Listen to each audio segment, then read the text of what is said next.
I thought it would be helpful if I just, very quickly ran down 7 kind of areas that I think about. Mhm. And these aren't written down for you, so I can do that another time and they can post them if it's helpful or you can take notes. But one is, how do I identify leaders? Oftentimes the leaders in the community are not the person in charge officially. They have a whole different layers of responsibility, God knows. But what I would do is go to the police department or the public works and just kind of hang out talk about culture, where they hang out. When are those times when you can, in a municipality, every minute is counted, right? So where are you allowed to just ask casual questions, right? But I ask people, who do you follow or who do you go to when you need a hand? Who does anybody stand out? And if it's too personal, if that seems too personal, I might say, who do others people go to if they have a problem or if they need a help with something, right?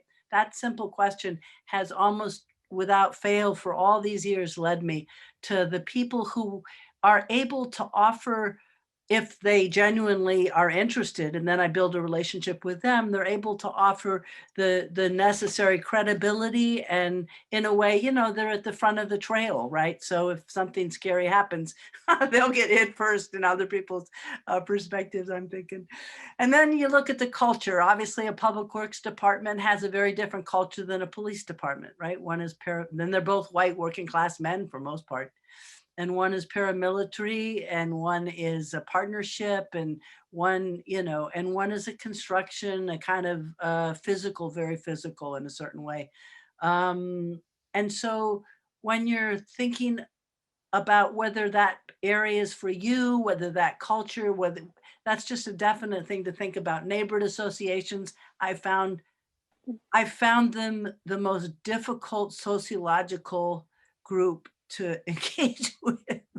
So someday, if you want, we can call me and we'll talk about that. But it's important to know that culture, and what's appropriate, what's not, where can you push it, especially then what art form are you considering, what's possible. I said the police for the poetry was couldn't have been a higher bar. But one thing they did was collage. Another one, they did collages, which is a fairly low bar, and they have fun, until they were to collage something they'd like to change in their community. So see changed or something. Goals. I really encourage you all to come up, even if you don't share them with anyone else, to be as explicit as you can about goals, to really say, what would you like to see? And I already mentioned earlier that I had covert goals and overt goals. I never told the police my number 3 goal for that entire 3 years of a project was combating racism.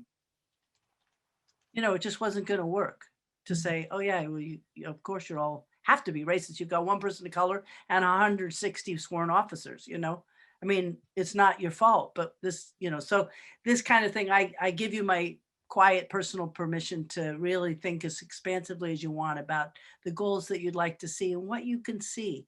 And then use your own judgment about when to introduce it. But you can design for goals, right, without them being explicit. um, Evaluation is a doorway. I found this was a really big issue. It turned out, at least in the municipal, I don't think neighborhood associations care that much about evaluation, but municipalities do, that's for sure. And it turned out I achieved really the first step of credibility when I was accompanied by a professional evaluator. And we interviewed the department personnel, the agency, whatever we were dealing with in the city, right? Local government. And they brought a sense of credibility with them. But then I watched this happen and it was fascinating. They would never do art. Are you kidding me? I'm going to sit through this meeting because I have to, but this is never going to happen. And then the evaluator and I would ask them questions about what's going well, what isn't going well, what could make a difference. And I watched them slowly but surely, one after the other, realize, oh my God, we have no way of achieving what needs to happen, which left them open to consider the, seemingly ridiculous idea of an arts project. Magic wand question. Just want you to leave with this. So many times in this work, I've been able to succeed in sparking a conversation by someone who's critical to the success of a project, but totally is not going to give me any time of day for a million reasons. And that is, I just have one question. I say to them, if you had a magic wand, what's one thing you would change about the way things are running here, way things are going?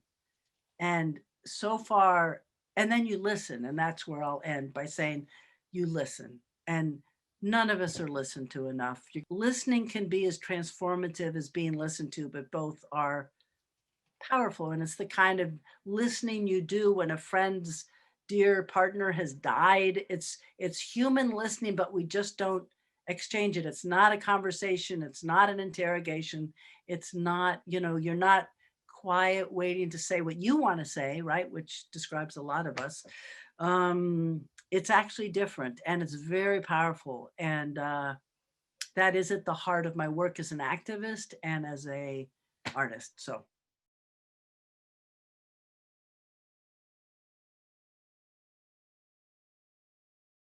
a couple things come to mind. One is in the city, I would always ask people, and I'm pretty savvy from my own class background, right? But I was asking the wrong question. I was asking people if, do you make art? And everyone said no. I mean, all the city workers, it was like a way to have kind of a casual conversation once we'd kind of talked about the weather. And then we had a once a annual art show, and people painted and people made paper dolls. There's this whole culture of making paper dolls that I had no idea about. They make paper cardboard doll houses for the paper dolls. I mean, it's quite extensive, and collages. And so I should have been asking, what do you like to do? When you're not at work, or do you like to do anything? Or do you ever we have a craft store called Michael's, and another one, do you ever go there? And these are the ways to find out, like, where are they already being creative, which is great in terms of getting ideas about what's possible, and also building a relationship, right, with folks. Because you say, do you write poetry? And it turns out some of them actually do.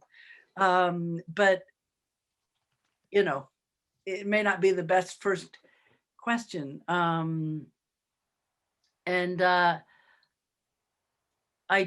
wasn't using the word art. We had a city writers group, which I didn't talk about, which was the most cross-section agency thing we did.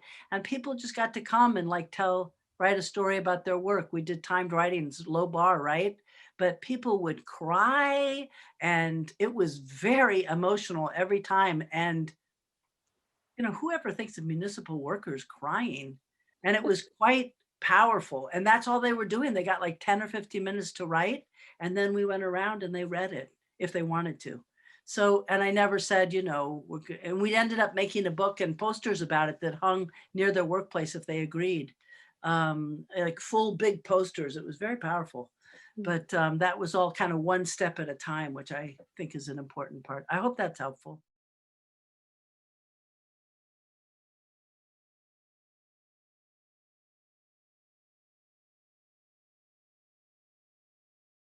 I'll just say for the police, it was the most with the police poets, really. And that was, I mean, the police have done terrible things to me personally, right? This is not like walking into a police station is not my idea of anything I would choose to do. And yet it felt like the right project, right? So I assumed that the first five poets, and then the others. So we had separate workshops, several of them. We went and did a field trip into the police station. We started by them sharing their terrible experiences with the police, of which they all had at least one, if not more. And I shared mine for lots of reasons. I mean, now this is all before like such an important spotlight has been put on them. So, and then I, in answer to your question, I said to them, what are you able to not read your poetry ever to these poor officers ever? Like, no matter what, unless they explicitly ask to hear or read one of your poems. Are you able to spend these ride-alongs, hours with them and have them writing a poem and you're writing a poem, but are you able to do that? Because what artist isn't starved for attention and positive regard? There isn't one, right? And so I said, you are the therapist, however you want to think about it. You are not to, and I tried to be thoughtful with my words, but don't, dump your poetry on them and expect them to, they are so far outside of their realm of, they can't even believe they're sitting in a cruiser with a poet. Trust me, right? And so when we met to meet the brass for the first time, and believe me, we had several workshops before that and the field trip, I said, before we go, I need you all to agree to not quote poetry during this meeting, no matter what. We're meeting the chief, we're meeting the lieutenant, we're meeting the leader that I found. And sure enough, one of them, we're having an okay meeting, right? I mean, okay enough. Everyone's tense, but we're at the police precinct. And sure enough, one of the poets quotes a poem, and glacial. It was an amazing temperature experience. Every police person completely shut down and turned to ice. And I thought, well, that poet probably won't notice, but the other four poets will think probably two things. One is she seems to know what she's talking about. but so like that kind of thing is like really to think about, what culture, what are you asking people to do? And I do believe in keeping the art bar high. I made the police chief the second year rewrite his poem 7 times. And it was a crappy poem and he wasn't giving it much, and I tried to figure out a way to say it. And then I got another officer to say, and I said to him, finally, this is when he got the message. I said, would it be helpful to read your officer's poems? Which, is pretty frank. And it never became a good poem, but it was a better poem. I mean, art is intense. We all know this, all of us on this webinar. And if it's going to have a transformative impact, you have to be doing it, not kind of sort of doing it. So.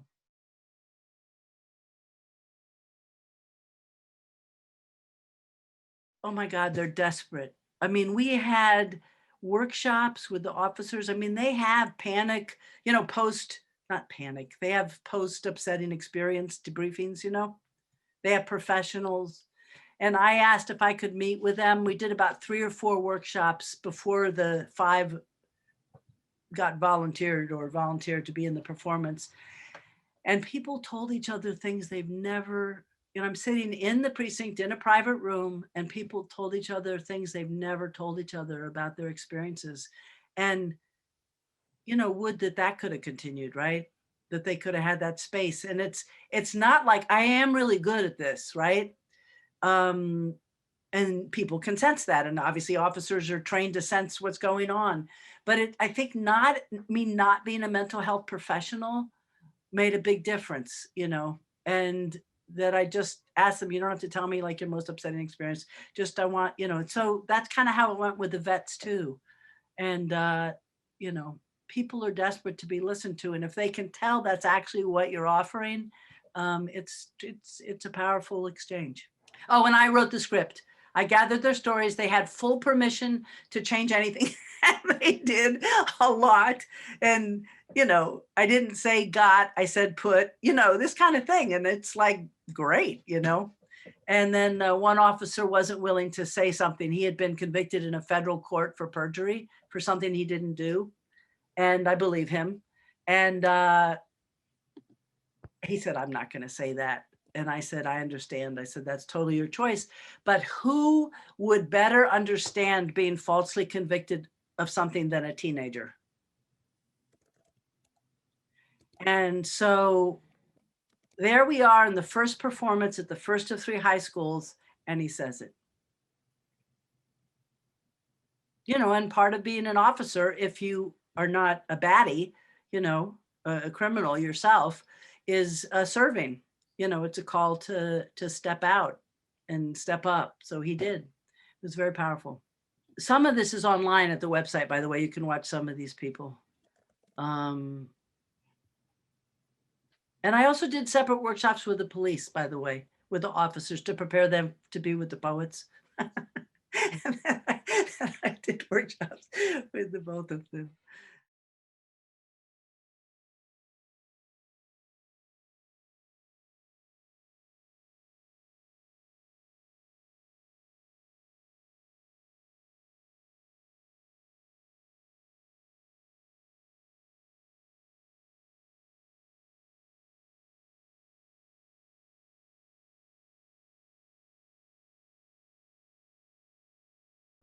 the first thought is just, you know, to be aware of the circumstance. Where are you asking them? You know, is it a private thing? Can their coworkers hear?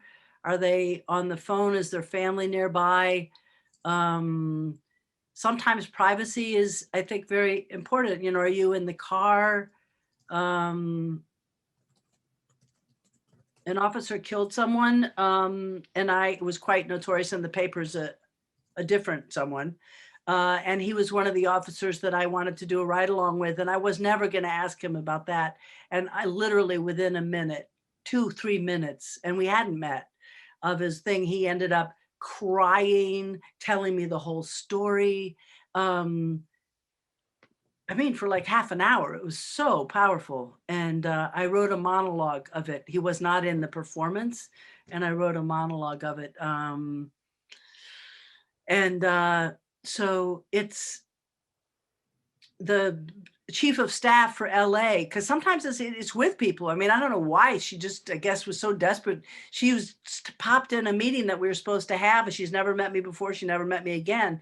Chief of staff, is that what they're called, right? For the mayor of Los Angeles, a lot of things going on. She popped her head in a meeting where there were the people who brought me some deputy mayors that she'd thrown my way to keep me busy while she was late. And she just said, I can't come. I can't make it. I'm so sorry. I'm so sorry. I said, that's fine. That's fine. I just have one quick question. What's a magic wand? Da, da, da, da, da, right?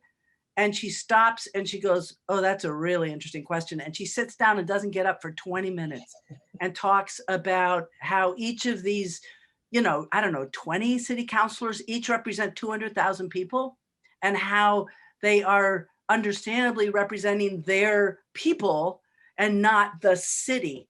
And how could they get a chance to really brainstorm together about the whole city and not just their constituents. So, and that was in front of everybody. So I have no idea. I'm sure it helped. I don't know what happened of it. You know what I mean? She forgot to hire me and to do to do that project. But it taught me a lesson about that question, that's for sure.